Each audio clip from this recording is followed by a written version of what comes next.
క్రిష్, ఆ స్వామిని వేడుకో. ఎలాగైనా ఏంజెల్ ఆంటీ ఎక్కడుందో ఖచ్చితంగా చెప్తాడు. అయినా ఈ స్వామిని వేడుకుంటే ఆ రోజు మా అమ్మను దూరం చేశాడు. ఇప్పుడు నేను వేడుకుంటే ఖచ్చితంగా మా అమ్మను చూపిస్తాడా? ఖచ్చితంగా చూపిస్తాడు క్రిష్. ఏంజెల్ ఆంటీ ఎక్కడున్నా సరే నీకు ఎదురు పడుతుంది అనే విధంగా దేవుని గురించి మాట్లాడుకుంటూ ఉంటారు. ఆ సమయంలో పండు అక్కడికి వస్తాడు. ఏటి మీరిద్దరు ఇక్కడ ఏం చేస్తున్నారు అని పండు అడుగుతుండగా, ఏం లేదు మావయ్య, ఇక క్రిష్ ఏంజెల్ ఆంటీ కోసం అని బాధపడుతున్నాడు. ఎలాగైనా సరే వాళ్ళ అమ్మ గురించి తలుచుకొని ఏడుస్తున్నాడు. అందుకే ఇక్కడున్న దేవుణ్ణి మొక్కితే ఖచ్చితంగా కోరిక నెరవేరుతుందని చెప్పేసి అంటున్నాను. అయ్యో బాబు, ఇక నువ్వు అంత కంగారు పడకు. అయినా కొన్ని దేవుళ్ళు అలా మొక్కగానే వరం ఇస్తాయి, మన మనసులో ఏ స్వార్థం లేకుంటే. ఇక నీకు చిన్న కథ చెప్పనా?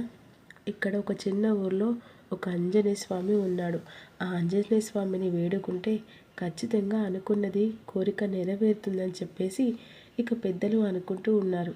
ఇక మనం ఓసారి చూసుకొని అడవులలో ఆంజనేయ స్వామిని వెంటనే వేడుకుందాం, సరేనా అనే విధంగా క్రిష్ చెప్పేసరికి అప్పుడు క్రిష్ ఆలోచిస్తూ ఉంటాడు. ఇక పొద్దుపోయినది, వెంటనే మీరు అన్నం తిని పడుకుంటారు పాండి అని చెప్పేసి ఇద్దరిని తీసుకెళ్తూ ఉంటారు. ఇక అన్నం తినబెట్టి పడుకున్న తర్వాత క్రిష్ ఆలోచిస్తూ, ఎలాగైనా సరే మావయ్య చెప్పినట్టుగా అడవుల్లోకి వెళ్ళి మా అమ్మ గురించి ఆ ఆంజనేయ స్వామిని వేడుకుంటే ఖచ్చితంగా మా అమ్మాయి ఎక్కడున్నాడో చూపిస్తాడు కదా. సరే, ఎలాగైనా సరే నేను అడవుల్లోకి వెళ్ళి ఆ ఆంజనేయ స్వామిని మనస్ఫూర్తిగా కోరుకుంటాను. అప్పుడు మా అమ్మను ఖచ్చితంగా నా దగ్గరికి రప్పిస్తాడు అనే విధంగా బ్యాగ్ సర్దుకొని పెట్టుకుంటాడు. తెల్లారిపోతుంది.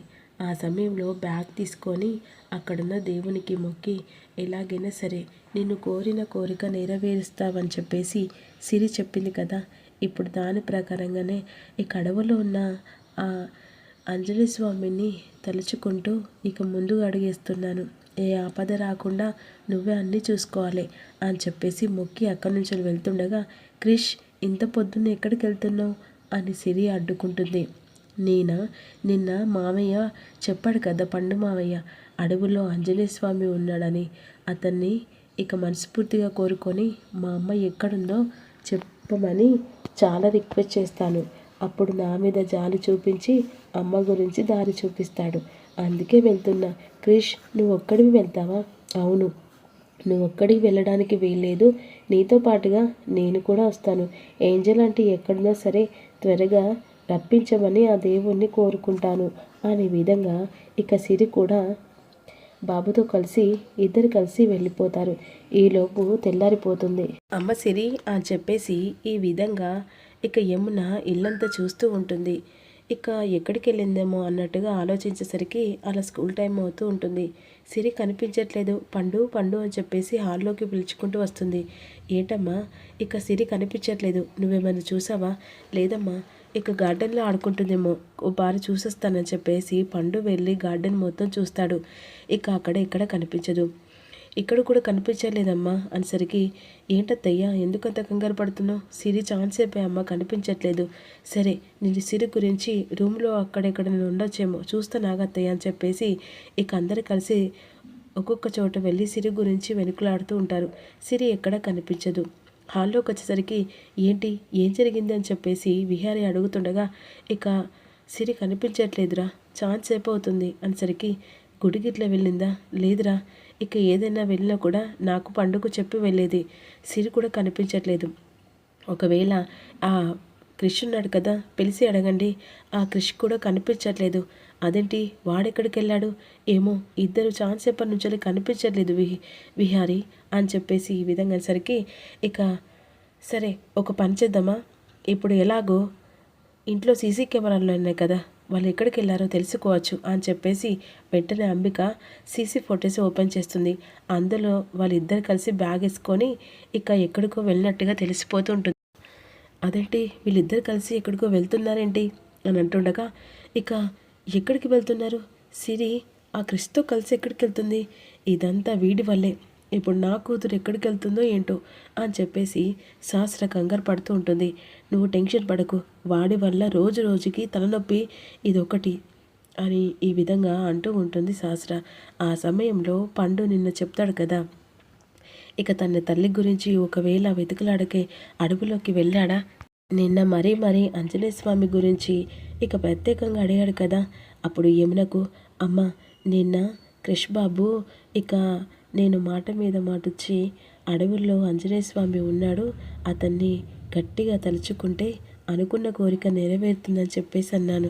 ఒకవేళ వీరిద్దరు కలిసి అడవుల్లోకి వెళ్ళారా, ఏమంటున్నారా పండు? ఎందుకో నా మనసు అలా చెప్తుందమ్మా. సరే విహారికి చెప్దాంలే అని ఈ విధంగా ఇక పిల్లల కోసం అని చెప్పేసి పోలీస్ స్టేషన్లో కంప్లైంట్ ఇస్తారు. ఆ సమయంలో ఎలాగైనా సరే ఫారెస్ట్కి వెళ్ళిపోయారని చెప్పేసి తెలుసుకుంటామని చెప్పేసి వెంటనే సంధ్య కంప్లైంట్ తీసుకుంటుంది.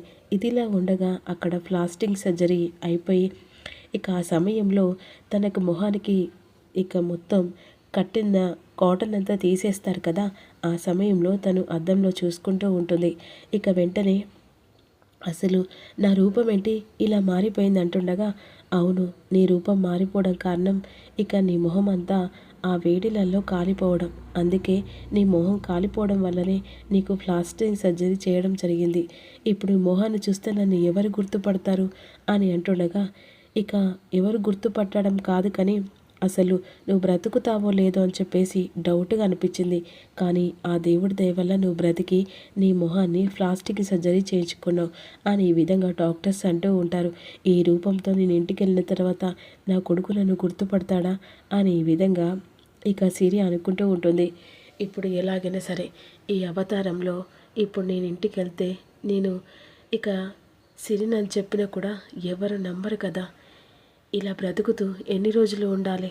ఇలా వద్దు, నా బ్రతుకు ఆ దేవుడు ఒక దారి చూపించాడని ఎలాగైనా సరే నేనంటూ నా కాళ్ళ మీద నిలబడి ఒక రూపాయికి నేను ఎంతలా నరకం పడ్డానో ఆ నరకాన్ని దూరం పెట్టి నాకంటూ ఒక పేరు పలుకుబడి వచ్చిన తర్వాతనే నేనేంటో అందరికీ చూపిస్తాను అని ఈ విధంగా సిరి మనసులో అనుకుంటుంది. ఇక నుంచి నా పేరు సిరి కాదు, నాకంటూ ఒక పేరు కావాలి అని చెప్పేసి ఆలోచిస్తూ ఉంటుంది. ఇక ఇదంతా అయిపోయిన తర్వాత వెంటనే సహస్ర ఇంట్లో వాళ్ళు కంగారు పడుతుండగా, ఏమైంది బావా, పోలీస్ కంప్లైంట్ ఇచ్చావా? ఇచ్చాను. ఇక ఎలాగైనా సరే పిల్లలు దొరకకపోతే ఇక అని ఏడుస్తూ ఉంటుంది. అయినా ఇదంతా వాడి వల్లే కదా, వాడి ఇంట్లో అడుగు పెట్టడం ఎన్నో కానీ కొన్ని రోజుల దాకా విహారి, ఇప్పుడు సిరి, ఇదంతా చూస్తుంటే అత్తయ్య మాటికి ఇక కృష్ణు అనడం ఒక పనిగా పెట్టుకున్నట్టున్నారే. ఇక మరోవైపు ఇద్దరు కలిసి అడవుల్లోకి వెళ్ళిపోతారు. అడవుల్లో దట్టమైన అడవి, ఫారెస్ట్ అడవి అన్నమాట. అందులో సింహాలు అన్నీ ఉంటాయి. ఇక క్రిష్ ఇలా నడుచుకుంటూ వెళ్తుంటే చాలా భయం వేస్తుంది. ఆంజనేయ స్వామి గుడి ఎక్కడ ఉందో అని అంటుండగా, ఇక్కడ దగ్గరలో ఉందని పండు మావయ్య చెప్పాడు కదా. ఆంజనేయ స్వామిని తలుచుకుంటూ వెళ్తూ ఉంటే ఇక ఒక్కొక్కసారి మనకి చిన్నపిల్లలమని మన మీద జాలి చూపించి ఆ దేవుడే మనకు ఎదురుగా వస్తాడని ఒక్కొక్కసారి మా అమ్మ చెప్పేది. వెంటనే ఆంజనేయ స్వామిని స్మరించు, ఎదురుగా స్వామి వస్తాడు అని ఈ విధంగా అంటుండగా నిజంగానే అనుకున్నట్టే స్వామి ఎదురు పడుతూ ఉంటాడు. ఏం జరుగుతుందో రివ్యూలో తెలుసుకుందాం. Don't miss you.